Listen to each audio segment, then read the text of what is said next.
Okay ना बच्चों, welcome back. Class 10th unit 3 दो चर वाले रैखिक समीकरण युग्म यानी a pair of linear equation in two variables, right.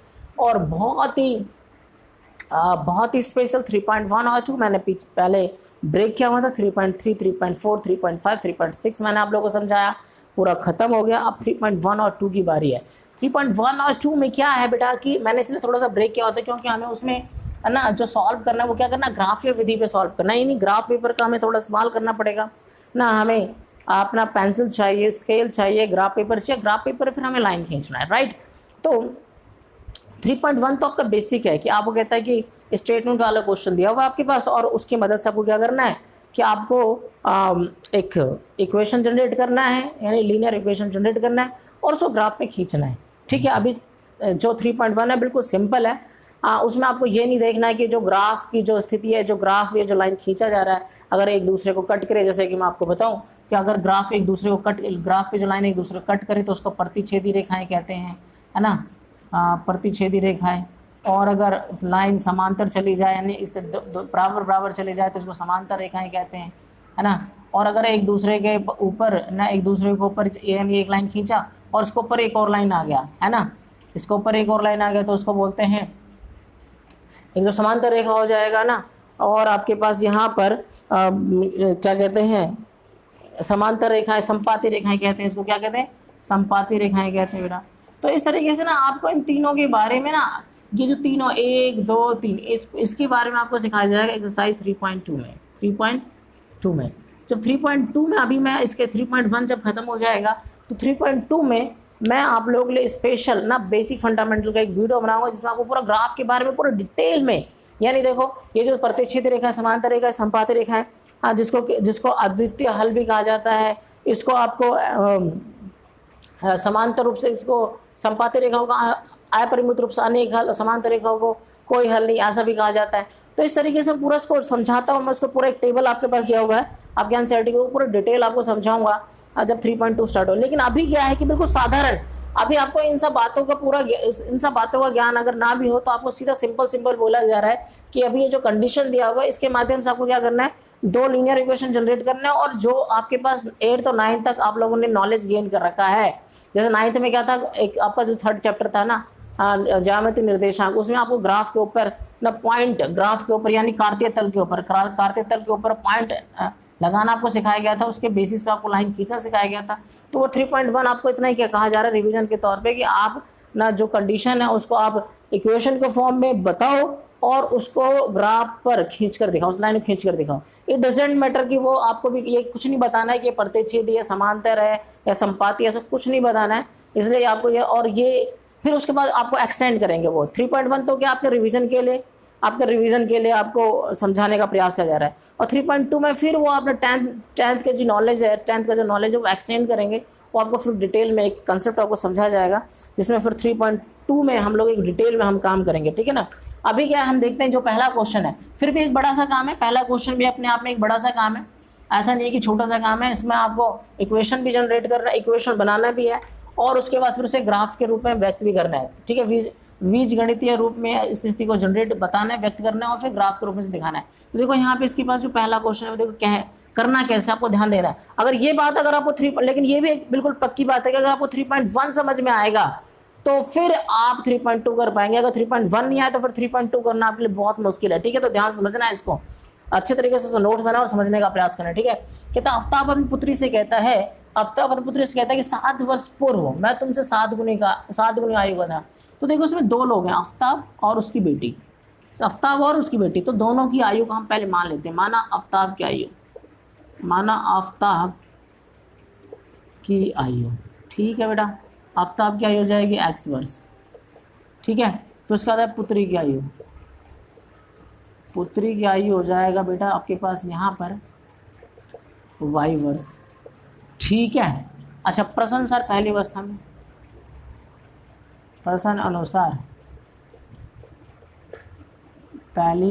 में, ठीक है बेटा।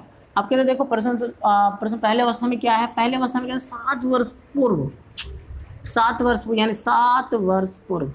देखो अगर 7 वर्ष हम बैक चले जाएं तो दोनों की आयु 7-7 वर्ष कम हो जाएगी, 7-7 वर्ष दोनों की आयु कम कर दिया मैंने, भाई में 7 कम हो जाएगा।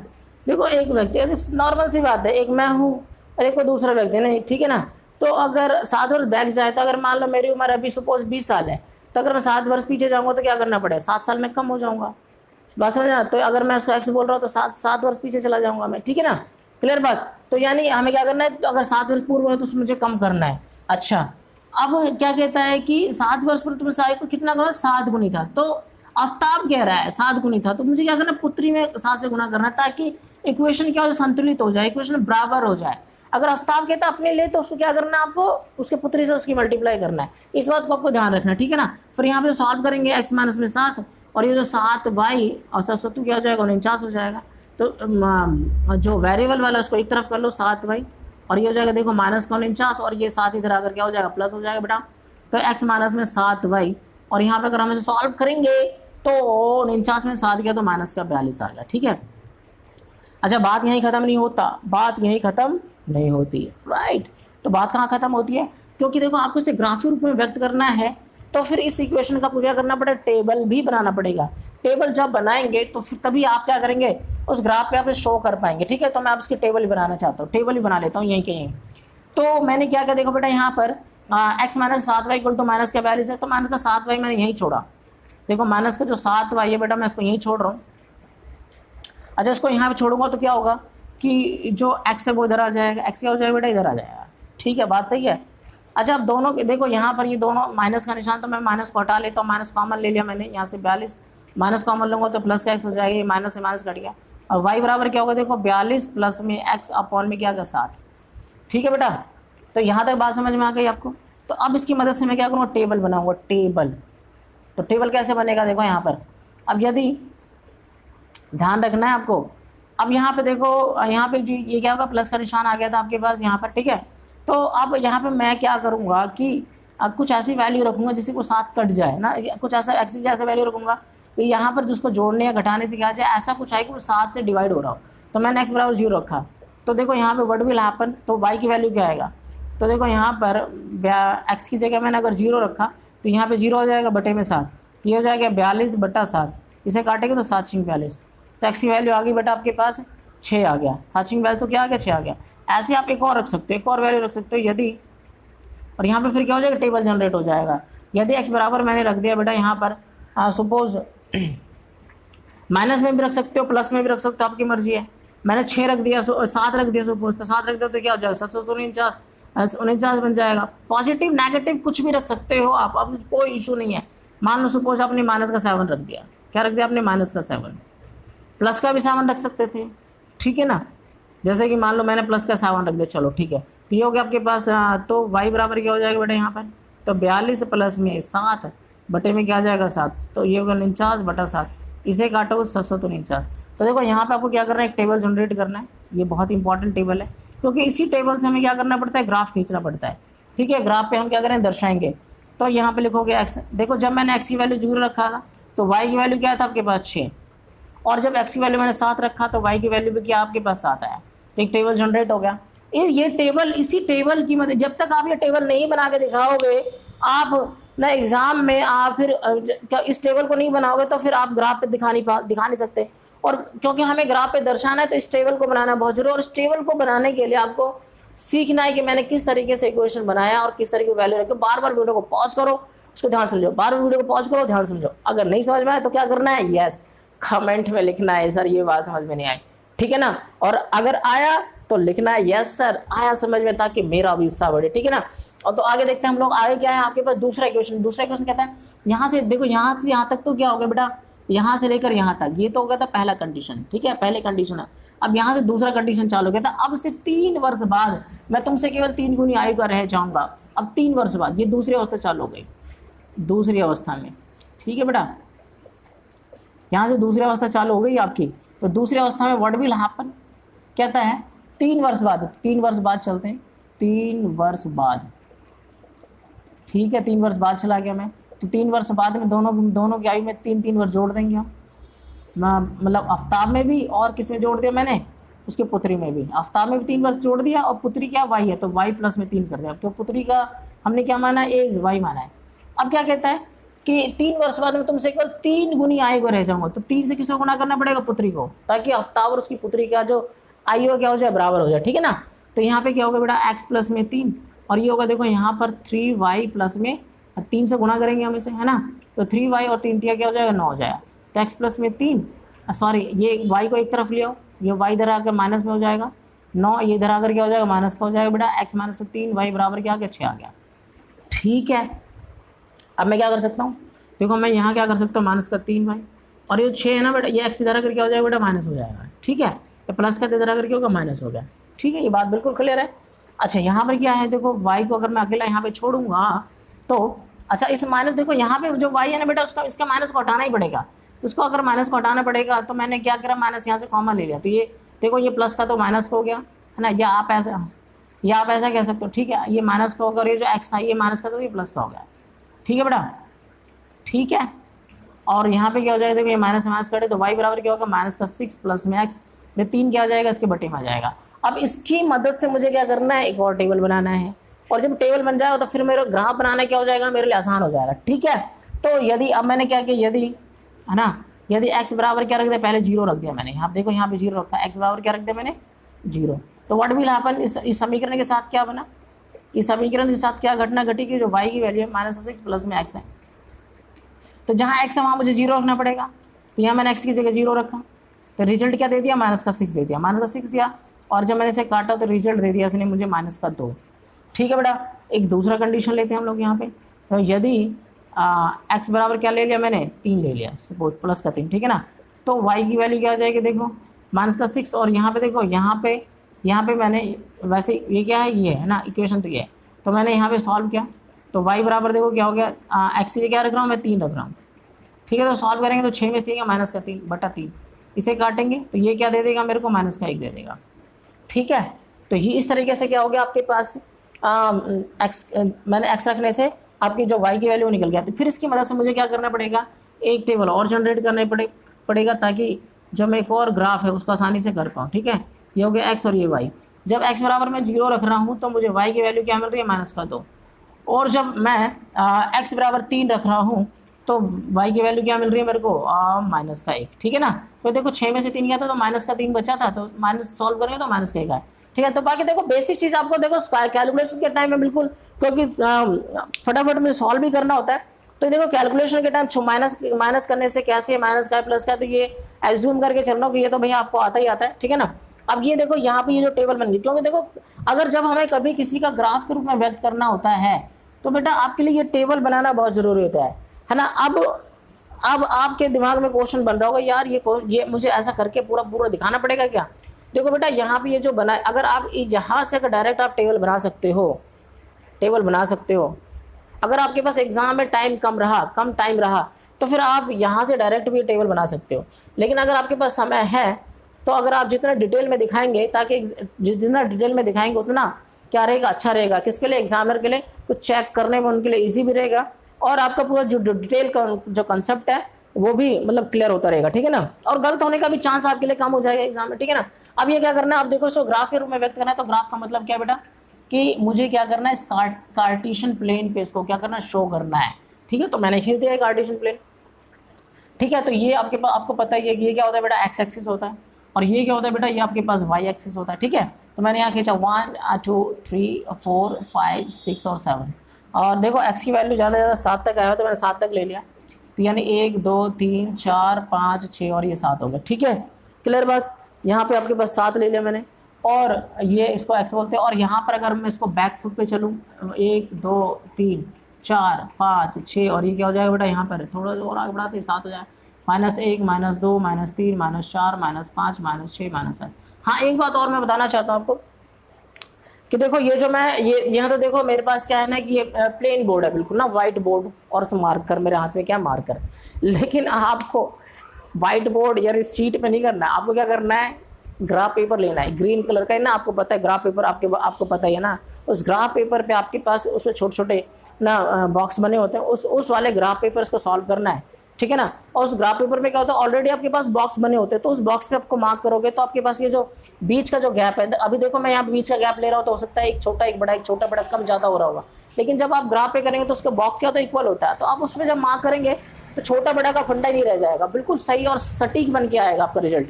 अभी क्या मैं मार्क यहाँ मैं व्हाइट बोर्ड पे आपको सिर्फ कंसेप्ट क्लियर करने के लिए आपको समझा रहा हूँ, ताकि आप आसानी से उस ग्राफ पेपर भी उसे कर पाए, ठीक है ना।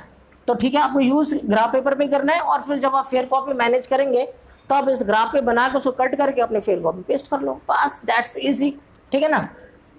तो 1 2 3 4 5 6 7 तक ले लिया मैं। इसको वाई एक्स बोला जाता है बेटा, ये एक्स डैश था आपके पास, ये होगा आपके, ये पॉजिटिव रहता है 4 5 6 और ये 7, और ये आपके पास क्या होता है बेटा, नेगेटिव होता है। ये वाई नेगेटिव वैल्यू जो होती है यहाँ पे होती है -1 -2 -3 -4 -5 -6 और -7। तो इस तरीके से मैंने यहाँ पे आपके पास, और इसको क्या बोला जाता है, ये कार्टेशियन प्लेन यानी कार्तीय तल है ना, इसको बोला जाता है हिंदी में कार्तीय तल और इंग्लिश में कार्टेशियन प्लेन। इस पर आपको क्या करना है, अब इन दोनों टेबल को शो करना है। तो मैंने इसको ले लिया, देखो पहले मैं इस टेबल को पकड़ रहा हूँ, किस टेबल को पकड़ रहा हूँ, इस टेबल को, ध्यान दो, इस टेबल को पकड़ रहा हूँ मैं। इस टेबल में क्या है बेटा, ये जो एक्स की वैल्यू है, एक क्या है, एक्स वैल्यू 0 और वाई बराबर 6, तो एक्स की वैल्यू 0 है तो 0 यहाँ पर रहेगा बेटा, और वाई बराबर 6, तो ये आपका पॉइंट बन गया आपके पास, ये आगे पॉइंट आपके पास 0 और 6 का, ठीक है। और दूसरा क्या आपके पास, वाई एक्स बराबर 7 है तो वाई बराबर भी 7 है, एक्स बराबर 7 है, एक्स बराबर 7 है तो वाई बराबर भी क्या है बेटा 7 है। तो ये यहाँ पर इसके सामने जाकर यहाँ पर ये ग्राफ बन गया, ठीक है। 7 के सामने जाकर बना देंगे, लगा देंगे, तो इस तरीके से आपके पास 7 के साथ ये बन गया, ठीक है ना। और फिर आपको क्या करना है बेटा, इस एक स्केल लेना है, और एक स्केल की मदद से इसको और इसको मिलाता हुआ, है ना, ये जो इसको ना थोड़ा सा मैं इसको लेके चलता हूँ, इसको मिलाता हूँ, क्या करना है आपको, एक लाइन खींचना है, आपको स्केल से करना है ये सारा काम, ठीक है ना। ये तो मेरे पास अभी क्या है कि इतना लंबा स्केल तो वैसे है, लेकिन इतना लंबा कहानी नहीं है, ठीक है ना। तो ये आपके पास क्या करना है, ये मैंने इस पॉइंट को और ये जो पॉइंट था 7 इसको मिलाता हुआ स्केल से एक लाइन खींच दिया, ठीक है ना। और ये जो ग्राफ खींचा है बेटा, ये किसका है, ये इस वाले लाइन का ग्राफ है, किस वाले लाइन का, x माइनस में 7y, ये आपके पास x माइनस में 7y इक्वल टू -42, इसका आपने ग्राफ के रूप में इसको व्यक्त कर दिया। अब क्या करना है, इसको भी करना है, ऐसी कहानी इसके साथ भी करनी है। तो देखो यहाँ पर ये देखो, ये टेबल है, ये टेबल ध्यान देना इस टेबल पे, ये टेबल आपके पास देखो x बराबर 0 y बराबर -2 है, x 0 और y क्या है -2, तो -2 y कहाँ चला जाए बेटा, यहाँ चला जाए, ये हो गया x0 y -2, ठीक है। अब क्या है, x बराबर 3 है, y बराबर x बराबर 3 है, y बराबर क्या -1 है, तो ये आपका यहीं पे आ जाएगा बेटा, ठीक है ना। कहाँ पर आ जाएगा, यहीं पे आ जाएगा ये पॉइंट 3 और -1, ठीक है। ये मैंने पॉइंट दिखा दिया। अब देखो ये भी आपको ध्यान रखना है बेटा कि ये जो पॉइंट है ना, इस तरीके से आएगा कि आप ना स्केल पे जब सेट करेंगे तो स्केल पे जाएगा ये, ठीक है ना। और फिर आपने क्या किया, इसको अपना ग्राफ लिया और स्केल लिया और उसको मैच करते हुए आपने ऐसे करके खींच दिया, ठीक है। तो ये वैसे देखो, ये ग्राफ ऐसे जा रहा है और ये ग्राफ ऐसे जा रहा है, ठीक है ना। तो ये कहीं ना कहीं दूर जाके कहीं ना कहीं मिलेगा, ठीक है, कहीं ना कहीं मिलेगा। क्या आप अगर आप चाहो तो इसको बता भी सकते हो कहाँ जाके मिलेगा, जब आप इस इक्वेशन को सॉल्व करेंगे। तो अगर आप इन दोनों इक्वेशन को सॉल्व करेंगे तो जहाँ ये काटेगा वहाँ जाके मिलेगा। लेकिन अभी आपके लिए वो इशू नहीं है, इस सवाल में सिर्फ ये इशू है कि आपको ना क्या करना है कि बीजगणित के रूप में ना समीकरण को दर्शाना है। ये आपने ये जो अभी आपके पास ये जो निकल के आया ना, यहाँ पे ये जो निकल के आया है ये, है ना, तो ये बीजे रूप में जो दर्शाने के लिए बोलता था, एक ये आपने दर्शा दिया था, और आपके पास ये जो दूसरा निकल गया था ये आपका पहला आंसर होगा कि बीजे रूप में दर्शाना था, तो ये आपने ये दिखा दिया। अब उसको जब हमने ग्राफीय रूप में दर्शाने का प्रयास कर रहे तो फिर हमें क्या करना पड़ता है कि y को एक तरफ छोड़कर x को एक तरफ लाकर, है ना, y को अकेला छोड़कर और इस तरफ जो भी वैल्यू आएगा, जो मतलब जो पूरा इक्वेशन को y के टर्म में हमने इसे व्यक्त कर दिया, और उसके बाद फिर क्या किया, x की वैल्यू रख के हमने टेबल बनाया, और उस टेबल की मदद से हमने क्या बनाया, ग्राफ बनाया, ठीक है ना। तो आई होप कि आपको ठीक है कि जब भी आपको ग्राफ खींचना होगा तो इसी तरीके से आपको टेबल जरूर बनाना पड़ेगा और ग्राफ खींचना पड़ेगा, ठीक है ना। तो पहला क्वेश्चन था आपका, अब बेसिक रूप में मैंने बिल्कुल डिटेल में समझाने का प्रयास करा। आपको ध्यान से इस वीडियो को बार बार पॉज करके आपको समझना है और ग्राफ पे बनाने का प्रयास करना है, ठीक है ना। तो फिर आई होप कि आपको ये जो वीडियो अच्छा भी लगा, समझ में भी आ गया होगा। समझ में आया तो अपने दोस्तों को शेयर करना है और घबराना नहीं है। अभी मैं सेकंड और थर्ड क्वेश्चन सेकंड और थर्ड क्वेश्चन भी इसको बोर्ड पे करके दिखाऊंगा ताकि आपको पूरा कॉन्फिडेंट आपको मिल जाए कि आपको ये जो ग्राफ वाला सवाल आपको करना आगे से घबराना नहीं है बिल्कुल भी आपको, ठीक है। अभी सेकंड और थर्ड क्वेश्चन भी बोर्ड पे कराऊंगा मैं, लेकिन पहले क्वेश्चन को आपको इतने अच्छे तरीके से प्रैक्टिस करना है कि दूसरे तीसरे क्वेश्चन को समझना आपके लिए हो जाए बहुत बहुत ही ज्यादा आसान, ठीक है। तो मिलते हैं अगले वीडियो के साथ, थैंक यू।